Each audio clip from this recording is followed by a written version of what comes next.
El uniforme de Lucía nunca fue exactamente un uniforme.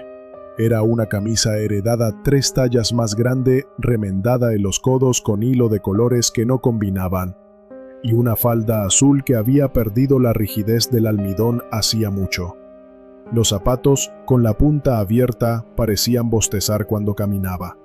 Si se miraban de cerca, se veía el calcetín grisáceo asomando tímido como un secreto mal guardado. Cada mañana, antes de las 7, Lucía bajaba la loma de tierra rojiza donde se apretaban las casitas de lámina. Llevaba una mochila de tela que no era mochila, sino una bolsa de harina convertida a fuerza de nudos, y dentro un cuaderno con hojas sueltas, un lápiz mordido hasta la mitad y una goma que ya no borraba, solo empujaba el grafito a otra parte. En el bolsillo, doblado en 4, cargaba un papelito con los precios del mercado que su mamá le había dictado a la carrera. Tomate, cebolla, arroz, si sobra algo, azúcar. Casi nunca sobraba. Lucía hablaba poco. Sabía que su voz, cuando salía, llamaba la atención, y la atención era como una luz que encandila y deja ciega a la gente para no ver lo que tú eres. Prefería caminar pegada a las paredes, contar los mosaicos del pasillo, ajustar el paso al ritmo secreto que llevaba en la cabeza. 1, 2, 3, 3, 5, 5, 8, la música callada de la sucesión que había descubierto sola, sin saber su nombre. La escuela era un edificio bajo, amarillento, con un patio que en temporada de lluvias olía a tierra feliz y en seca ardía como comal. A las 7:20 sonaba el timbre. Los grupos entraban con ruido de bancas arrastrándose. Lucía buscaba siempre el mismo pupitre, el del rincón junto a la ventana, porque por ahí entraba la luz, y a ella la luz le servía para pensar. El pensamiento de Lucía tenía una forma que no podía explicar.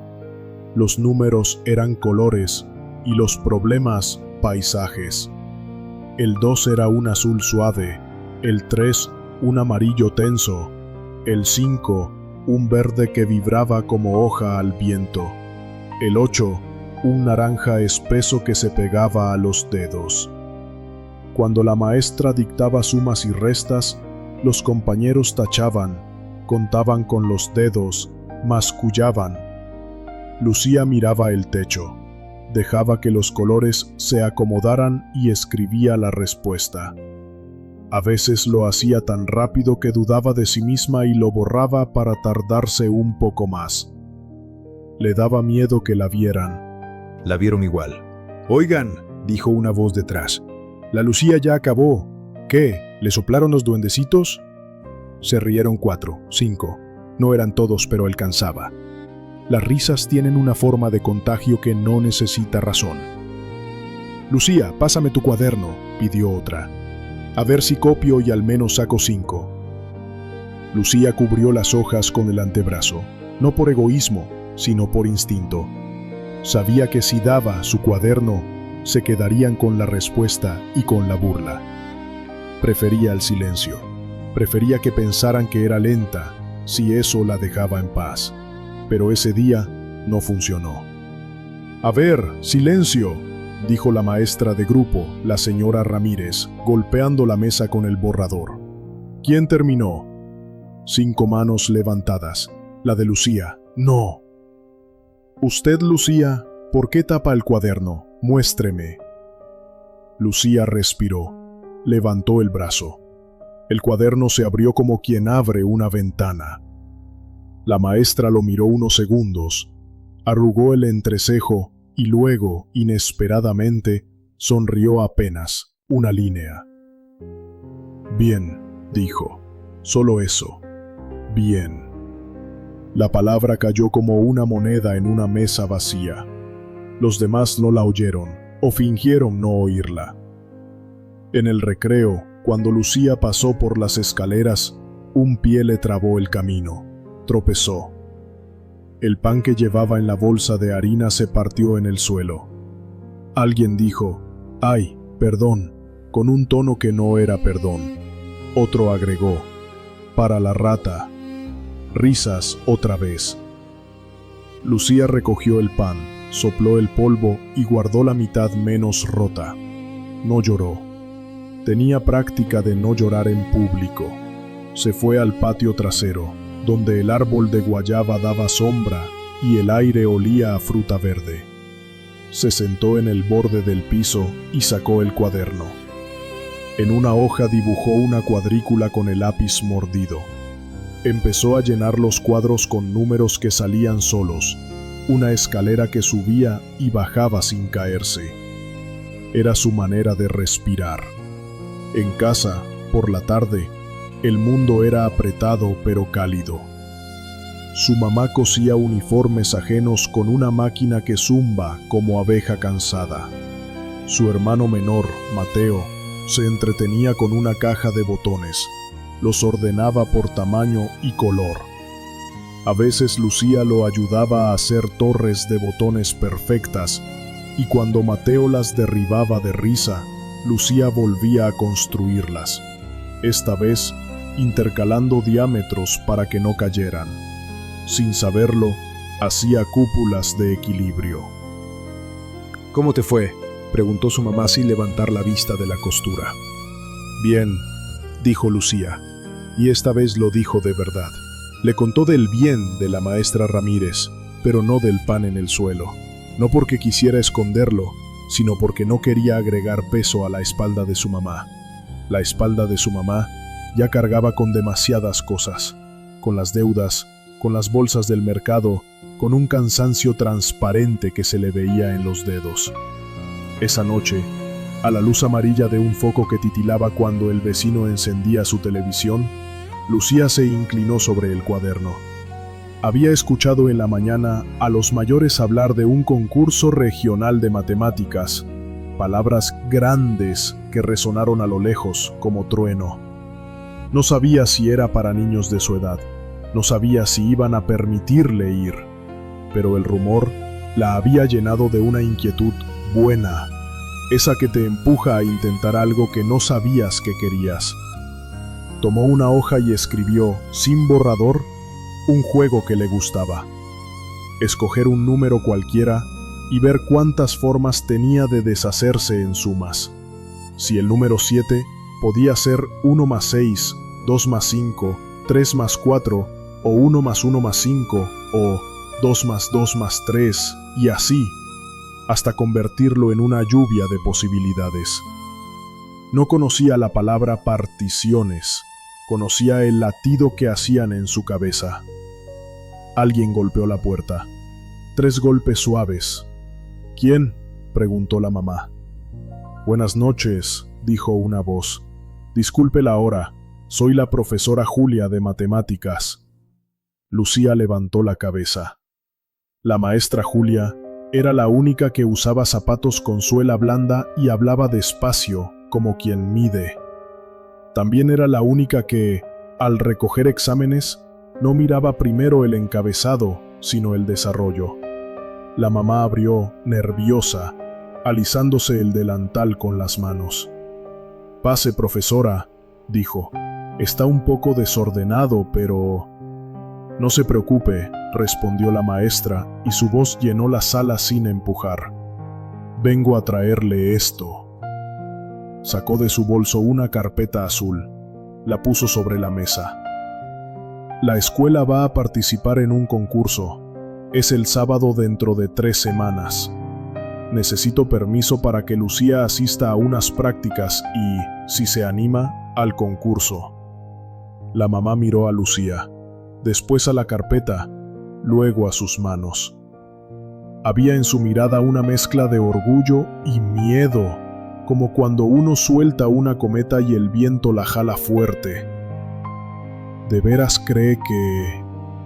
«No», dijo la maestra sin pausa. «No lo creo, lo sé». Lucía sintió algo extraño. No era alegría ruidosa, ni alivio, ni sorpresa. Era, tal vez, la sensación de que un número encajaba por fin con su lugar en la figura, como si el mosaico que ella veía en silencio hubiera tenido, siempre, un hueco con su forma. La maestra señaló el cuaderno abierto en la mesa. Se acercó, inclinó la cabeza. ¿Esto lo hiciste tú? Sí. ¿Sabes cómo se llama? Lucía negó. Se llama jugar, dijo la maestra Julia y sonrió por primera vez. Y a veces, cuando uno juega lo suficiente, el juego tiene nombres raros, pero el nombre viene después.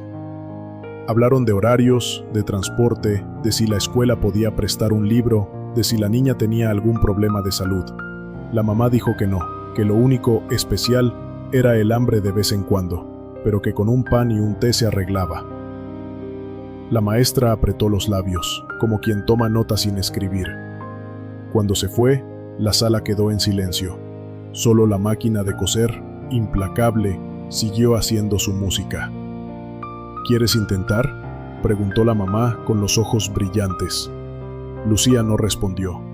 En vez de eso, abrazó a su mamá por la cintura, fuerte, como si el abrazo tuviera el poder de sumar fuerzas que no estaban. Luego, se sentó otra vez ante el cuaderno. Escribió la fecha en la esquina con letra chiquita. Abajo, en la línea, puso un título que no sabía que era un título. Hoy empezó algo. Apagaron tarde. Antes de dormir, Lucía contó mentalmente los ladrillos del techo, como quien cuenta ovejas pero con otra música. 1, 2, 3, 5, 8. Los números le hicieron una cuna invisible. Al día siguiente, en la escuela, las risas volverían. El pie traicionero seguiría acechando en las escaleras. El pan podría caer otra vez. Pero ahora había una carpeta azul, una fecha en el cuaderno y una maestra que había dicho, lo sé. Y cuando alguien te mira de verdad, aunque sea un momento, dejas de ser invisible para siempre. Lucía cerró los ojos. En su cabeza, el patio de la escuela era un tablero, y ella veía ya, a lo lejos, el problema del concurso como una puerta que se empujaba con ideas. Detrás de esa puerta no había aplausos todavía. Había trabajo, susto y una alegría rara, la de estar a punto de medirte con algo grande. Durmió con una sonrisa chiquita. La noticia del concurso empezó a flotar en el aire de la escuela como un rumor que todos escuchaban, pero que nadie quería decir en voz alta. Los grupos se llenaron de listas, de posibles nombres para el equipo. Había entusiasmo en unos y nervios en otros, porque representar a la escuela significaba medirse frente a colegios grandes, de ciudad, con uniformes relucientes y mochilas de marca. Lucía escuchaba desde su rincón. No se atrevía a levantar la mano, aunque en el pecho le temblaba la ilusión como un tambor secreto. Sabía que bastaba con mirar sus zapatos rotos para que la descartaran. Y así fue. Cuando mencionaron a los candidatos fuertes, los nombres se repetían. Los mismos que se sentaban adelante, los mismos que tenían cuadernos impecables y papás que iban a las juntas con traje. El verdugo en clase. Entre todos, había uno que destacaba en el arte de humillarla. Ernesto, hijo del dueño de una ferretería, siempre llevaba billetes arrugados en la bolsa y una seguridad que le salía hasta en la manera de caminar.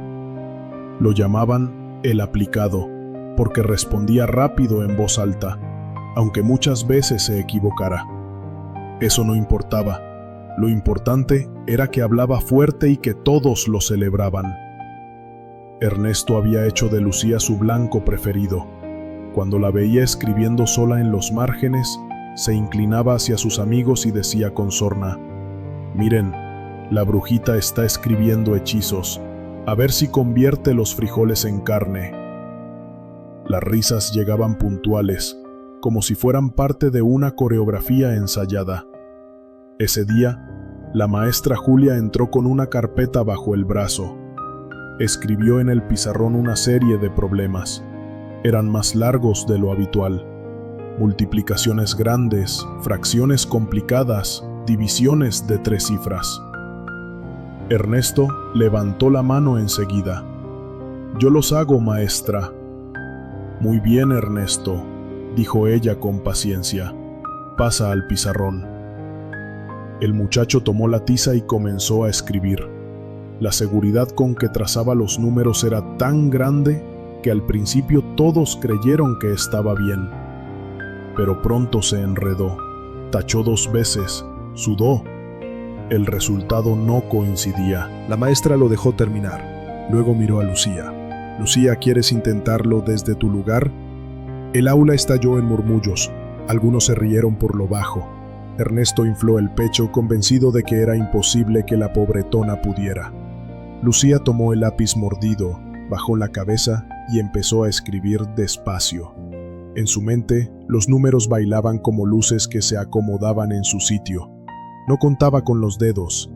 Veía las relaciones, los caminos cortos. En minutos terminó. Levantó el cuaderno. La maestra lo revisó y asintió. «Correcto». El silencio fue más fuerte que cualquier aplauso. Ernesto apretó la tiza en la mano hasta que se le quebró. El refugio inesperado. En el recreo, Lucía fue al árbol de guayaba, su lugar de siempre. Allí la encontró la maestra Julia, con una bolsa en la mano. «Traje algo», dijo, y le pasó un pequeño sándwich envuelto en papel. «No lo tomes como caridad, tómalo como combustible. Un genio necesita energía». Lucía dudó un segundo, pero luego lo aceptó. Le sorprendió más la palabra que el pan, genio. Nadie se lo había dicho antes. «¿De verdad cree que puedo?», preguntó en voz bajita. «No lo creo», respondió la maestra con firmeza. «Lo sé. Lo vi en tus ojos cuando resolviste el problema. Tú no haces cuentas. Tú entiendes lo que hay debajo. Eso es raro, Lucía, y es valioso». La niña bajó la mirada, pero sonrió tímidamente. «¿Y si me equivoco en el concurso?», se atrevió a decir. «Todos se equivocan», contestó Julia, «pero muy pocos tienen la capacidad de ver las matemáticas como tú. Eso no se enseña, se nace con ello». El viento movió las hojas del árbol. Lucía sintió que por primera vez alguien le había abierto una puerta distinta, no la de un aula, no la de un pasillo lleno de risas crueles, sino la de un mundo donde sus colores y números podían tener nombre y sentido. Mientras mordía el pan con cuidado, pensó que quizá sí, que el rumor del concurso no era un trueno lejano, quizá era una llamada. Y, aunque Ernesto siguiera acechando como verdugo en el salón, ahora tenía un refugio en esas palabras que no iba a olvidar. «Tú no haces cuentas. Tú entiendes lo que hay debajo». La choza de Lucía era pequeña, hecha de láminas oxidadas y pedazos de madera desiguales. La lluvia se filtraba por los agujeros del techo y a veces, en las noches, debía poner ollas y cubetas para atrapar el agua. No había luz eléctrica más allá de una vieja bombilla que parpadeaba cuando la batería improvisada que usaba su madre se agotaba. Pero en ese espacio reducido, Lucía había construido su universo secreto. El cuaderno escondido. Debajo del colchón, guardaba un cuaderno a medio usar que alguien había tirado en la basura. Estaba manchado, con hojas rotas, pero era su tesoro. Ahí, llenaba páginas enteras de números, dibujos y símbolos que nadie más entendía. No escribía como lo hacían en clase, con operaciones largas paso a paso. Ella veía patrones, triángulos que se multiplicaban, cuadrados que escondían raíces, series infinitas que parecían escaleras hacia el cielo. 2 más 2 no son solo 4, murmuraba para sí. Son 2 caminos que se juntan y no vuelven a separarse. El lenguaje secreto. Para Lucía, las matemáticas no eran solo cuentas, eran colores, eran música. Un número primo le sonaba como el tañido de una campana solitaria. Una raíz cuadrada era como una flor que se abría despacio. El infinito Ese símbolo alargado que parecía un 8 acostado era un mar que se extendía sin final, lleno de horizontes que solo ella podía imaginar. Cuando su madre la veía así, perdida en el cuaderno, sonreía con ternura. «Ojalá esos números te den un futuro, hija», decía, mientras remendaba ropa ajena para ganar unas monedas. «Porque lo que yo no pude darte, quizá lo encuentres en esos garabatos». Lucía no respondía, solo abrazaba más fuerte el lápiz mordido. La noche de las estrellas.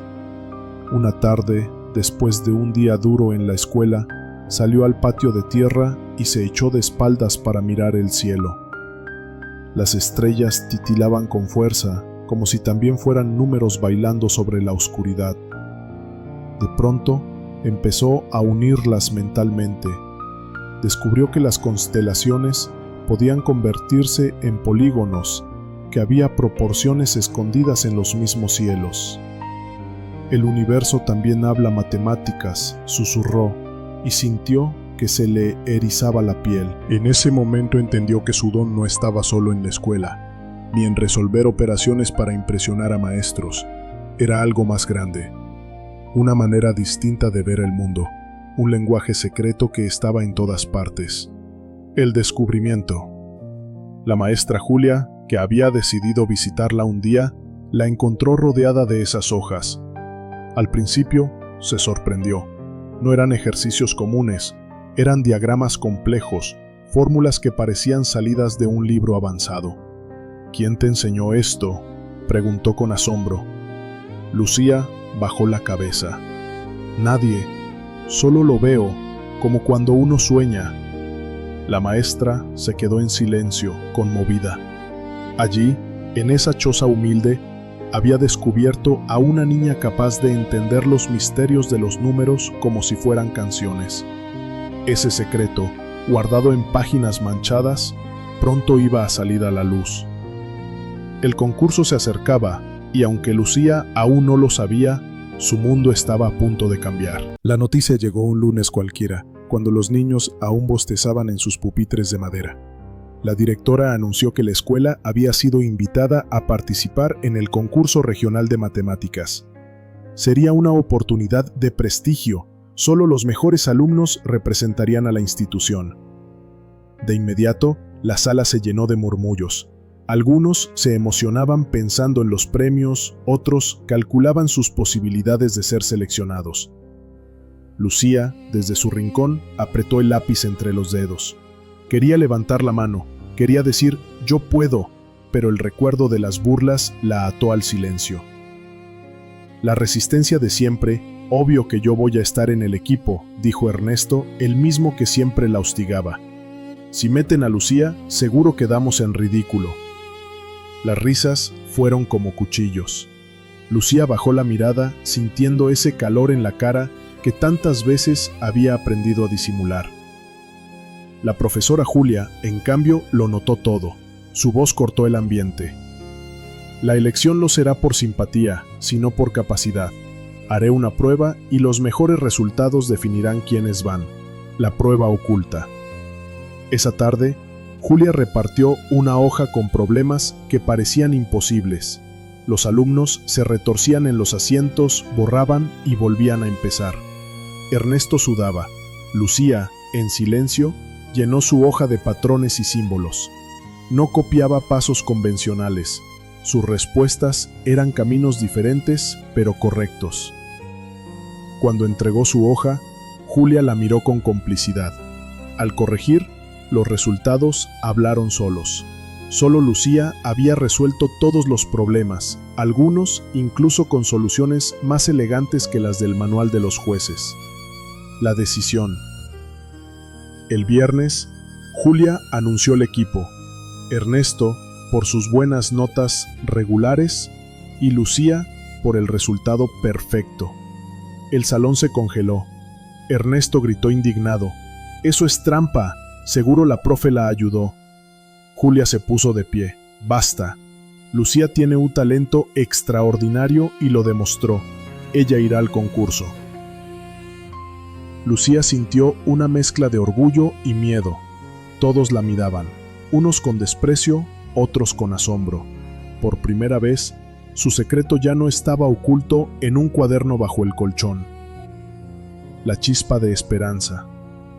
Esa noche, en su choza, Lucía abrió su cuaderno y escribió en grande una sola frase: «Los números nunca me humillan». Se abrazó a esas palabras. El concurso no sería solo una prueba académica, sería la primera puerta hacia un futuro que aún no podía imaginar. El día de la presentación previa al concurso, la profesora Julia organizó un simulacro. Los alumnos debían resolver problemas frente al grupo como entrenamiento para lo que vendría en el escenario regional. Lucía sintió cómo su estómago se retorcía. Nunca había hablado en público. Sus manos sudaban mientras observaba la pizarra, inmensa como un muro. El golpe cruel Ernesto, con esa sonrisa torcida, se adelantó. «Que pase Lucía, a ver si de verdad es tan genio como dicen, o solo es la consentida de la profe». Las risas lo acompañaron como un coro cruel. Julia intentó frenar la burla, pero ya era tarde. Todos los ojos se clavaban en Lucía como agujas. Lucía se levantó despacio, con la frente baja. Caminó hasta la pizarra, sintiendo cada paso como una piedra en el pecho. «Resuelve este», dijo Ernesto, señalando un problema del cuaderno que él mismo no había entendido. Era una ecuación larga, con raíces y exponentes, un monstruo de números. La niña y los números. Lucía sostuvo la tiza. Cerró los ojos un instante y respiró. En su mente, la ecuación no era un monstruo, era un río de formas, un baile de colores que se unían. Vio la solución como quien observa un dibujo ya terminado. Sus manos se movieron rápidas, paso tras paso, sin tachones, sin dudar. Los murmullos se apagaron. Al final, Lucía escribió la respuesta y dejó la tiza en silencio. Julia sonrió. Era la solución correcta, perfecta. «¿Ves?», dijo Ernesto rompiendo el silencio. «Seguro lo memorizó. Eso no lo resolvió ella». Pero en la sala ya nadie se reía. Había algo en la seguridad de Lucía, en esa calma misteriosa que los había dejado sin palabras. La grieta en el muro. Lucía regresó a su asiento. Por dentro temblaba, pero en el fondo algo había cambiado. Por primera vez no sintió vergüenza de su talento. Por primera vez los demás la habían visto. Julia concluyó la clase con una advertencia. El concurso no mide quién grita más fuerte, sino quién piensa mejor. Y Lucía acaba de demostrarlo. Una sombra persistente. Sin embargo, al salir al patio, Ernesto se le acercó, con el rostro encendido de rabia. «Disfrútalo mientras puedas», susurró. «En el concurso voy a hacerte quedar en ridículo delante de todos». Lucía lo miró a los ojos por primera vez. No dijo nada, solo pensó: «Que intenten humillarme. Yo tengo a los números de mi lado». El concurso regional se celebró en un auditorio enorme, mucho más grande de lo que Lucía había imaginado. Las luces blancas iluminaban el escenario y las filas de sillas parecían no terminar nunca. Los estudiantes de distintas escuelas esperaban nerviosos, vestidos con uniformes impecables, algunos con calculadoras brillantes y mochilas nuevas. Lucía, en cambio, llevaba sus zapatos gastados y un cuaderno lleno de apuntes escritos con lápiz mordido. Se sintió diminuta, como una intrusa en un mundo que no le pertenecía. La primera ronda. La voz del jurado retumbó. Primer problema. Tiempo límite, 30 minutos. Lucía miró el enunciado en la pantalla. Para los demás era un muro de símbolos, para ella era un dibujo claro, un mapa que se abría solo. Sonrió tímidamente, inclinó la cabeza y en 10 minutos ya tenía la respuesta. Los jueces la miraban incrédulos. Algunos alumnos aún no habían pasado de la primera línea. El asombro general. En la segunda ronda, el reto era demostrar un teorema. Ernesto, rojo de nervios, balbuceó frases inconexas que arrancaron risitas del público. Lucía, cuando llegó su turno, tomó la tiza con calma. Su voz era baja pero firme. Explicó paso a paso, usando un lenguaje claro, dibujando en la pizarra con movimientos seguros. Lo que parecía imposible se transformó en algo sencillo en su boca. El jurado se inclinó hacia adelante. Uno de ellos susurró: «Esto no lo hace una niña de su edad». El momento decisivo. En la ronda final, plantearon un problema que incluso los jueces admitían como digno de universitarios. Lucía sintió un cosquilleo en el pecho. Era un rompecabezas hermoso, lleno de patrones escondidos. Mientras los demás borraban una y otra vez, ella cerró los ojos y dejó que los números bailaran. Vio la solución como una melodía, y en pocos trazos la respuesta estaba allí, brillante y limpia. El auditorio estalló en murmullos. Algunos se levantaron para ver mejor.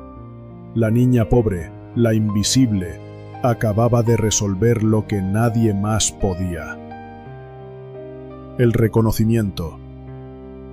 Cuando anunciaron a la ganadora, su nombre resonó como un trueno. Lucía Ramírez. El público aplaudió de pie. Lucía bajó la cabeza, abrumada por los flashes y las manos que la felicitaban. Su maestra Julia la abrazó con lágrimas en los ojos. Ernesto, en un rincón, no podía levantar la mirada. El nacimiento de un futuro. Un profesor universitario se acercó al final, intrigado por aquella niña que resolvía teoremas como juegos de mesa. «Quiero conocer más de ti, Lucía. Creo que tienes un futuro enorme», le dijo, entregándole su tarjeta. Lucía la guardó en su bolsillo, sin entender del todo lo que significaba, pero esa noche, cuando volvió a su choza y miró las estrellas, supo que algo había cambiado para siempre. Ya no era la niña invisible, ahora era la niña prodigio. El regreso a la escuela fue extraño. Los pasillos que antes eran cuchillas de burlas, ahora parecían más bien murallas de silencio. Nadie se atrevía a mirarla a los ojos, y quienes se reían a sus espaldas, ahora desviaban la vista con incomodidad. El cambio en el aire. Ernesto, que siempre se había sentido dueño del salón, caminaba con la cabeza gacha. Cuando la veía entrar, fingía buscar algo en su mochila. Ya no había insultos ni risas, solo un silencio que, para Lucía, valía más que cualquier disculpa. Lucía no celebraba en voz alta, no presumía. Sus cuadernos seguían llenos de números en los márgenes y sus zapatos seguían igual de rotos. Pero dentro de ella había nacido una certeza. Nadie podía arrebatarle lo que había demostrado. La grandeza de callar. Una tarde, en el recreo, un grupo de niñas que solían reírse de su ropa se le acercó. ¿Nos ayudas con la tarea?, preguntó una de ellas, casi en susurro. Lucía dudó. Por un instante recordó cada burla, cada lágrima escondida. Podría decir que no. Podría devolverles la humillación con la misma moneda. Pero en lugar de eso, asintió y se sentó con ellas bajo el árbol del patio. Les explicó los problemas con calma, dibujando formas y usando ejemplos que ellas entendieran. Las niñas escuchaban atentas, sorprendidas de lo claro que parecía todo en boca de la niña que antes habían despreciado. El silencio como victoria. Lucía no necesitaba gritar su triunfo. Cada número que resolvía, cada mirada de respeto que recibía en silencio, era una victoria más grande que cualquier burla. Una vez, Ernesto intentó volver a bromear. La voz se le quebró en medio del intento y al ver que nadie lo secundaba, se quedó callado. Esa fue la primera vez que Lucía le devolvió una sonrisa, no de burla, sino de paz. El eco interior. Esa noche, de regreso a su choza, Lucía miró las estrellas. Recordó el aplauso del concurso, la mano temblorosa de Ernesto, las niñas escuchando bajo el árbol. No necesito vengarme, pensó. Mi mejor revancha es ser yo misma y seguir adelante. Abrió su cuaderno y escribió en la última página: la grandeza no grita, la grandeza respira en silencio. El concurso había terminado, pero para Lucía apenas era el inicio. La victoria no le había traído riqueza inmediata ni cambiado de golpe la dureza de su vida. Sus zapatos seguían gastados y su choza seguía siendo la misma, pero ahora, cuando caminaba por las calles polvorientas, la gente la reconocía con una mezcla de respeto y curiosidad. La visita inesperada. Unos días después de su triunfo, la profesora Julia llegó a su casa acompañada de un hombre de traje sencillo y lentes redondos. Era el profesor Álvarez, catedrático de la Universidad de la capital. Había presenciado su hazaña en el concurso y no había dejado de pensar en aquella niña de voz baja y mirada encendida. «Lucía», dijo con voz grave pero amable, «lo que hiciste no es común. Hay mentes que nacen cada siglo con un don así. Quiero ayudarte a que tu talento llegue más lejos». Lucía lo miraba con una mezcla de asombro y timidez. ¿Universidad? Ella apenas tenía cuadernos para la primaria. El dilema en casa. Esa noche, su madre lloró al escuchar la propuesta, lágrimas de miedo y esperanza mezcladas. «No sé cómo haremos, hija», susurró, «pero si tu destino es más grande que este lugar, tendrás que seguirlo». Lucía, con las manos pequeñas, le secó el rostro a su madre. «Mamá, los números no piden permiso. Ellos me llaman y yo quiero seguirlos». El eco de la esperanza. En la escuela, los que antes la humillaban ahora la observaban con una extraña mezcla de respeto y vergüenza. Ernesto, que tanto la había despreciado, apenas podía sostenerle la mirada. Una mañana se acercó y murmuró: «Lucía, perdón». Ella no respondió, solo siguió dibujando fórmulas en el aire con la punta de su lápiz. La venganza ya no tenía sentido, lo había superado. El horizonte abierto. El profesor Álvarez le entregó libros usados, demasiado avanzados para su edad, llenos de símbolos complejos. Lucía los devoraba como quien come pan después de un día de hambre. Se dormía tarde, con el cuaderno bajo la almohada, soñando con ecuaciones que parecían estrellas. Una noche, mirando el cielo, pensó: «No importa lo pobre que sea mi casa, dentro de mí hay un universo que nadie me puede quitar». Y con esa certeza, la niña que fue humillada, que caminaba descalza entre burlas, empezó a escribir el primer capítulo de un futuro que el mundo entero aún desconocía. Hasta aquí la infancia de Lucía. Si quieres que continuemos en su segunda parte, donde sigamos a Lucía en la adolescencia, enfrentando los retos de entrar a la universidad siendo todavía una niña pobre, y cómo su genio matemático la pone frente a dilemas aún más grandes, deja saber tu deseo en los comentarios.